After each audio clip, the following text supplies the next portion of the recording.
I'd like to talk to you today about human diversity, but not in the usual sense. Usually when we talk about human diversity, we'll be considering cultural diversity or socioeconomic diversity or maybe even genetic diversity. But we usually don't think about biodiversity, and yet we're extraordinarily biodiverse creatures. We're really not individuals in the conventional sense, but whole collections of different life forms. We're actually ecosystems, not individuals. And this idea of the human body as an ecosystem is really a fundamentally different way to think about humans. And there's some really interesting implications of this view for how we think of ourselves as humans, our individuality, how we interact with each other and the rest of nature, the way we think about health and disease.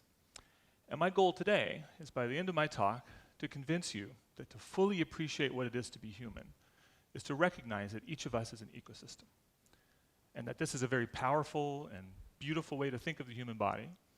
And with this view comes a responsibility to treat ourselves, both our human selves and our microbial selves, better, right?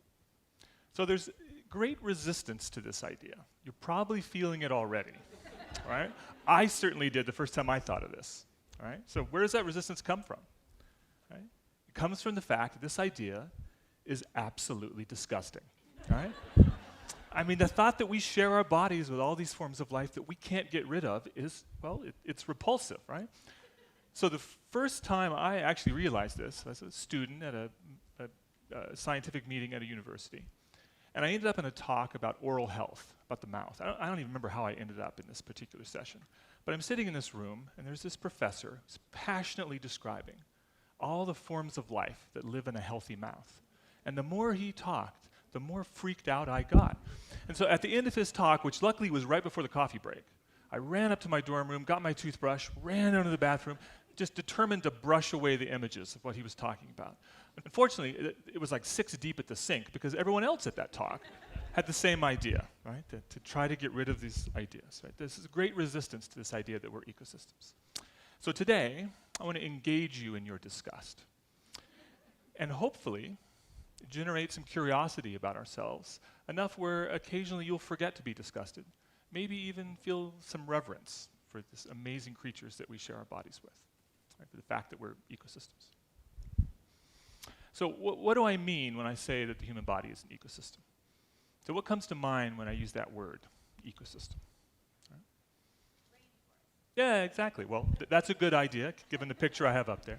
So for me, before I even think of rainforests, I hear the theme music from National Geographic TV specials, right? Ba ba ba ba ba ba ba. You know, right? I mean, at least people my age recognize this music. I think it may still be on, right? And so I think of nature in this sort of National Geographic way, right? So penguins marching across the Antarctic, or oceans and whales, or rainforests, right? But our bodies are as much ecosystems as any of those, right? So we have on our bodies and in our bodies thousands of different kinds of life that we intimately interact with, that are essential for the functioning of our bodies. So we usually hear about the bad ones, right? The ones that make us sick. But most of the life on our bodies, in our bodies, actually doesn't do us harm, and each year there's more evidence for how essential they are to our health and to our functioning. So let me give you a little idea of what I mean, some examples, tell some stories about our human ecosystem. So I'll take a little tour around some of my favorite neighborhoods in the body. I'll start with my very favorite, the one that really brought it all together for me initially, and that is the mouth. Right? So take a minute to kind of explore your mouth. I know it's kind of a weird thing to have a speaker ask you to do, but run your tongue around, feel all the different surfaces and nooks and crannies. Every surface in your mouth is covered with life. It's covered with microorganisms. And the mouth is interesting for many reasons, but I think it's interesting because we're always in there messing with all this life, right? Hopefully, right? We're brushing and we're flossing and we're rinsing and removing all these microbes, but it's like mowing a lawn. They just come growing right back. Right? And there's nothing we can really do to sterilize our mouths, despite what drug companies might tell you. And that's actually a good thing, because a well-tended mouth has microbes in it that are actually essential for our health. For example, they can bind pathogenic microbes, prevent them from infecting us, can act as a protective way for our bodies. And so it's good that we have all this life in our mouths and that we're managing it as a sort of garden. Right? So to move from the garden of the mouth, an area that we understand quite well, let's go to the part of the body that we understand the least in terms of our diversity. And that's the skin. So you think about your skin. There's areas that are dry, areas that are moist, like the palm of a speaker in front of 100 people. Oily areas like your forehead, right? Each of these is a different environment for microbes. And there's different kinds of microbes that live in these different places. Your dry elbow is sort of like a desert, not as many types of microbes. The oily and moist part's more lush, like the rainforest picture I had up earlier. And we're just starting to understand, as biomedical scientists are just starting to understand what all this life on our skin is doing, what it provides for us. And there's recent evidence that actually all this life in the skin stimulates immune cells in the skin, for example, and helps us be more resistant to infections if we get cut. And there's other benefits we get from our skin microbes as well. They affect how we smell. There's recent evidence that affects how attractive we are to mosquitoes. So I'm particularly delicious. So I'm a great person to go hiking with for that reason. And that's not because of anything I have in my human self, but it's from the microbes that live on our skin. All right, so that's another example of a natural history story that we can tell about the body. But let's go from this place that we are just starting to understand to really the best understood habitat in our whole body, the crown jewel, right, of our ecosystem, and that is the gut. I mean, most of the microbes in our body live in our guts. Live in our guts, and we understand what they do for us the best of any part of our body. So we know, for example, that they're important for the development of our gut tissues when we're babies, so that we have a healthy gut system. They stimulate our immune system. They actually provide us with some vitamins that they synthesize for us. But I think most amazingly, they actually can digest our food. So depending on our diets, we might actually swallow food that our human selves can't digest, but our microbial selves can. They'll break that food down and then they essentially feed the results of that back to us. So they are an essential part of our digestion. And some of the variation across human populations in what we like to eat and what we can't eat as humans comes not from our human side, but from our microbial side. Right? So the gut is a fascinating place to think about. And there's actually recent evidence that our gut microbes might actually affect our behavior and our thoughts. Really. There's experiments in mice that suggest that might be true. So when you feel like you have this strong gut feeling, you could be right. That might be exactly where it's coming from. It's from your gut. So all this diversity and the benefits that it provides our body is amazing in its own right. But what I find especially amazing is that even with all this diversity, each one of us has a unique collection of microbes in us and on us. And actually, there's more difference among humans in our microbial selves than there is in our human cells. So this adds a whole other dimension to human diversity. And this is particularly remarkable to me because it's not like we started in different places. We all start in the same place as babies. When we're born, we're essentially sterile. We're like an island rising from the ocean, right? And we have to be colonized by our microbes. They have to develop over time to form the kind of rich ecosystem that we have as adults that I was just talking about. So maybe I should check in at this point. How is your disgust doing? Is your curiosity starting to dilute your disgust a little bit? I hope so.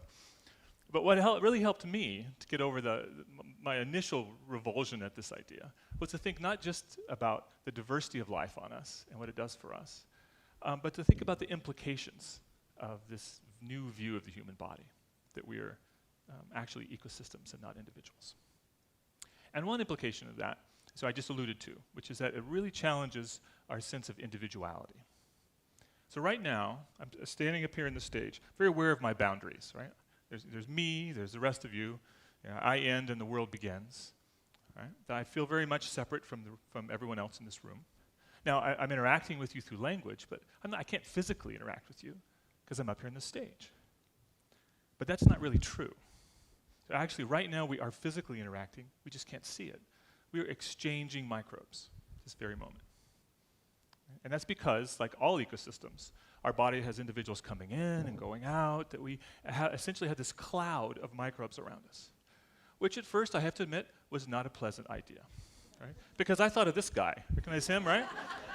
I mean, I thought, my God, we're emitting these toxic plumes of stuff wherever we go. And it turns out, of course, that's not really an accurate picture of what's happening, because most of the microbes that we're releasing from our bodies are not harmful, and many of them are really beneficial. So we're kind of doing all of us a favor by sharing all the life we have on our bodies, right? So I think rather than pigpen, I think more this is kind of a microbial aura that we all have, right? That surrounds us. And there's some interesting implications of the idea that we have these microbial auras. So one is that you can kind of think of our microbes as a sort of social network, right? That's connecting us all together right now through this exchange of microbial life. And when you leave this room today, you're going to take part of this place with you.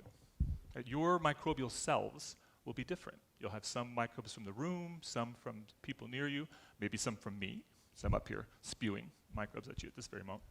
So you take away some of the environment that you've been in. And this is, I think, a really different way to think about how we are as humans.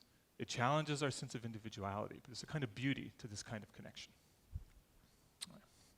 So you get a sense by now the kind of some of the reasons why I have a sort of reverence, right? I have some awe for these microbial companions that I have in my body that you have on all of your bodies. But as I've developed this perspective, I've run into some problems. So one thing I run into is that it comes smack against our conventional views of health, disease, and medicine. Right? So think about the metaphors we use when we talk about disease and we talk about medicine, right? They're all war metaphors. They're all about war and conflict, the war on bacteria, the arms race with pathogens. The conventional view is that our body is a battleground. Right? It's a fortress that we have to protect.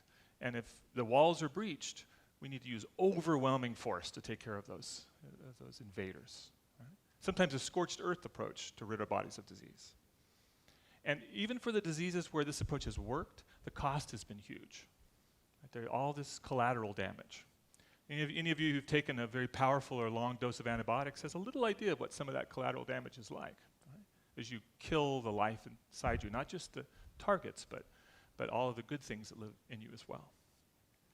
So this new perspective of humans as ecosystems suggests that our bodies are not just battlegrounds, and that health is more than just a product of our human selves, but it's actually a product of all the millions of organisms that live in us and on us. And so if we're going to sustain health, we need to maintain these organisms and our relationships to them. And this means we need a new metaphor. Right?